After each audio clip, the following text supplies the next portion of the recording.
Qu'est-ce que le phénomène d'interférence? Nous allons voir deux exemples, interférence d'ondes lumineuses et interférence d'ondes produites à la surface de l'eau. Utilisons l'excellente animation de M. Gassebois sur les fentes de Young. Nous avons ici une source primaire qui éclaire deux fentes qui produisent deux sources de lumière secondaire. Ces deux sources de lumière secondaire vont interférer et produire la figure d'interférence que nous voyons ici dans cette partie de l'écran.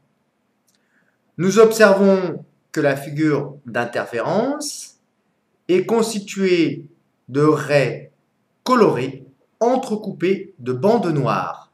Ce phénomène est appelé le phénomène d'interférence. À noter que pour qu'il y ait interférence, il faut que les deux sources secondaires envoient des ondes qui soient en phase, ce qui est le cas, puisqu'elles sont éclairées par la même source primaire. Deux ondes en phase, ça veut dire qu'elles atteignent leur maximum en même temps et leur minimum en même temps. Voilà l'allure des ondes lumineuses qui partiraient de ces deux sources secondaires. Choisissons maintenant dans le menu interférence à la surface de l'eau.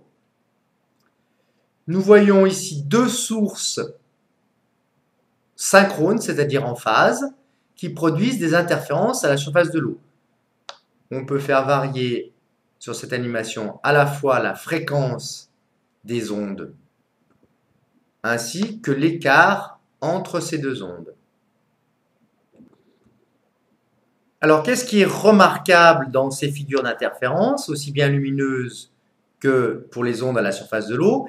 Eh bien, nous observons des zones de grande luminosité, donc l'amplitude de l'onde lumineuse est maximale, et des zones d'amplitude nulle, c'est-à-dire absence de lumière, dans le cas des ondes lumineuses, ce qui se traduit par une zone sombre. De la même façon, quand nous regardons les interférences à la surface de l'eau, nous voyons dans les parties noires des zones où l'amplitude des ondes à la surface de l'eau est nulle et des zones très lumineuses où l'amplitude des ondes à la surface de l'eau est maximale.